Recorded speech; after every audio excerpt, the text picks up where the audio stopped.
I didn't want to go on the trip with Derek Halston, but my mother insisted that 3 days in a quiet coastal town would fix the distance between us.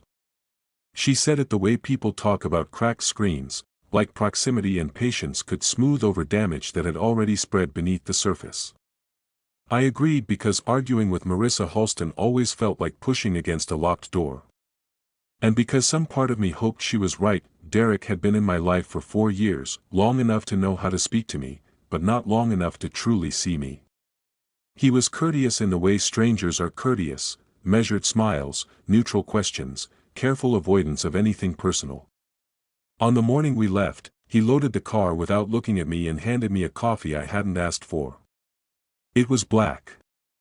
I take mine with cream. The drive to Seabrook Harbor was mostly silent, filled with the low hum of tires against asphalt and Derek's occasional work calls.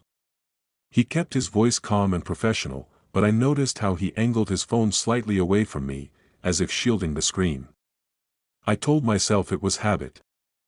I told myself a lot of things that day. When we arrived at the rental house, the ocean air carried a sharp saltiness that stung my lungs. The house sat alone at the edge of a bluff, white paint peeling slightly at the shutters. It looked picturesque from a distance, but up close it felt exposed, like something bracing for a storm. Derek unlocked the door and stepped inside without waiting for me. "You can take the upstairs room," he said, already scanning emails on his phone. "Better view." It sounded generous, but it felt like strategy. Distance disguised as kindness. My room overlooked the shoreline, where waves broke against jagged rocks in restless repetition. I stood at the window longer than necessary, trying to settle into the rhythm of the place. I wondered if Derek felt the same undercurrent of discomfort or if he was perfectly content with silence. That evening, we walked into town for dinner. Seabrook Harbor was small, one main street, a few restaurants, a bookstore, and a marina dotted with fishing boats. The sun dipped low, turning the water bronze. Couples strolled hand in hand. Derek kept his hands in his pockets. We chose a seafood restaurant with outdoor seating. While we waited for our order, Derek's phone buzzed. He glanced down, and something flickered across his face, too brief to name, but distinct from his usual neutrality. He typed a reply quickly, then placed the phone face down on the table. "Work?" I asked. "Something like that." He said that IT wasn't an answer. It was a dismissal. After dinner, Derek suggested we split up for an hour. "Explore," he said. "No point hovering over each other." I didn't argue.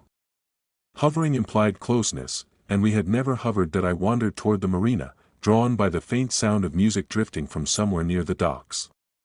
The sky had deepened into indigo, and string lights cast warm halos over the wooden planks. A man stood near the edge of the pier with a camera lifted to his eye, adjusting the lens with focused precision. He lowered it and caught me watching. "Sorry," I said. "Didn't mean to interrupt." "You didn't," he replied, his voice easy, confident without being sharp. "I was just chasing the light before it disappears." Up close, he looked a few years older than me, with dark hair pushed back by the wind and a calm steadiness in his posture.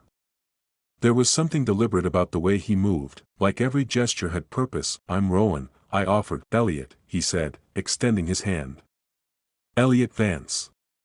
His handshake was firm, warm. Not distant. Not cautious. We stood side by side as he adjusted the camera again. "You're not from here," he observed. "Is it that obvious? You're looking at everything like it might vanish." I almost laughed at that, because he wasn't wrong.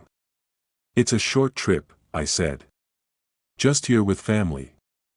"Vacation?" he asked. "Something like that." Elliot glanced at me, not pressing for details, just acknowledging the weight behind the answer. "I come here whenever I need clarity," he said. "The ocean doesn't pretend. It just is." The simplicity of that statement unsettled me. Derek had spent years pretending to bond, pretending to listen, pretending to belong in a role he never seemed fully comfortable inhabiting. We talked longer than I expected. About photography. About leaving home. About the quiet pressure of being someone other people expect you to be. Elliot listened in a way that felt intentional, like he was cataloging not just my words but the pauses between them. When I mentioned feeling like a guest in my own family, his gaze sharpened slightly. Guests can leave, he said. Family sometimes feels trapped. The honesty in his tone made my chest tighten. I hadn't told him I was gay, but something in the space between us felt unguarded, unafraid.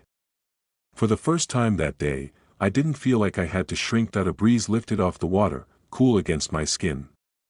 Elliot lowered his camera. There's a lighthouse about a mile down the coast, he said. Best view at night. If you're still around tomorrow, I could show you. It wasn't a date. It wasn't not a date, I'd like that, I said as I walked back toward the rental house. The marina lights dimmed behind me, but the warmth of the conversation lingered. For a few hours, I had forgotten the tension waiting inside those white walls. The house was dark except for the glow under Derek's office door. His voice carried faintly through the hallway, low and urgent. I paused without meaning to. I told you it's complicated, he said. A pause. No, she doesn't know. My stomach tightened. There was another pause, longer this time. Derek's tone softened in a way I had never heard directed at my mother. I miss you too. The words landed heavier than the ocean air. A floorboard creaked beneath my foot, and Derek's voice stopped abruptly. The door opened seconds later. He looked at me with an expression that hardened almost instantly. You shouldn't eavesdrop, he said. I wasn't, I replied, though we both knew that wasn't entirely true. That he studied me for a moment, as if weighing how much I might have heard. Then his face reset into its usual composed mask. Get some sleep, Rowan. We have an early start tomorrow. An early start to what? He didn't say that. I went upstairs and stood again at the window, staring at the dark stretch of ocean. The waves kept breaking, relentless and indifferent. Somewhere beyond the horizon was clarity. Somewhere in this house was a secret, and somewhere in Seabrook Harbor, Elliot Vance was waiting by a lighthouse I hadn't yet seen. For the first time since agreeing to the trip, I wasn't sure which discovery I feared more. I barely slept. Derek's voice from the hallway replayed in my mind, stripped of context but heavy with implication. She doesn't know. The words felt less like a confession and more like a fracture line running through everything my mother believed about her marriage. By morning, Derek behaved as though nothing had happened. He stood in the kitchen making coffee, sleeves rolled neatly to his forearms, posture composed. If guilt lived in him, it was expertly concealed. There's a charter tour leaving at 9, he said without looking up. Thought we could take it. The suggestion sounded planned, almost rehearsed. I wondered if the schedule was meant to keep me occupied, or distracted. Sure, I replied, studying him. His expression didn't shift. The boat tour skimmed along the coastline, the guide's voice fading in and out over the engine's hum. I watched Derek more than the horizon. His phone buzzed twice. Both times, he checked the screen quickly and silenced it without responding. The restraint felt intentional, like someone forcing themselves not to reach for something they wanted. When we returned to the dock, Derek cleared his throat. I've got a call I need to take, he said. Go explore. Again, this time, I didn't hesitate. I headed straight for the coastal trail Elliot had mentioned. The path curved along cliffs mottled with wild grass, leading toward the lighthouse perched above the sea. The structure rose stark white against the blue sky, solitary but unashamed of it. Elliot was already there, leaning against the railing with his camera slung over his shoulder. When he saw me, his smile arrived slowly, like something earned rather than automatic. I wasn't sure you'd come, he admitted. I wasn't sure either, I said, and meant it. That we walked the perimeter of the lighthouse, the wind pushing at us in uneven bursts. Elliot spoke about light and shadow, how contrast gives an image its meaning. Without darkness, he said, brightness doesn't register. It sounded less like photography and more like philosophy. That I found myself telling him about last night, not everything, but enough. I heard Derek on the phone, I said carefully. He said my mom doesn't know about something. Elliot didn't interrupt. He didn't offer easy reassurance. He just listened. And you think he's cheating? Elliot said quietly. I don't know what I think, I replied. But I've never heard him sound like that. Not with her. Elliot rested his elbows on the railing, staring out at the water. Sometimes people build lives they don't know how to stay inside, he said. So they look for exits. The words unsettled me because they felt dangerously applicable, to Derek, and maybe to me. Is that what you're doing here? I asked. Looking for an exit? Elliot considered the question. I'm looking for honesty, he said. With myself. With other people. The air between us shifted, no longer casual. It felt deliberate. I'm gay, I said, the admission arriving before I could filter it. I hadn't planned to tell him. I hadn't planned to tell anyone new. Elliot didn't look surprised. I figured, he said gently. You don't hide it. You just protect it. Something in my chest loosened at that distinction. Protection felt stronger than secrecy. And Derek? Elliot asked. He knows, I said. My mom knows too. They were supportive. At least on the surface. But you still feel like a guest, Elliot observed. That I nodded. Elliot stepped closer, not touching me, just narrowing the space enough to feel intentional. You deserve to feel at home somewhere, Rowan. The simplicity of it struck harder than any grand declaration. No one had ever framed it that way before. A sharp vibration in my pocket shattered the moment. A text from Derek. That we need to talk. Back at the house, the message was brief, stripped of warmth. I should go, I said. Elliot studied my face.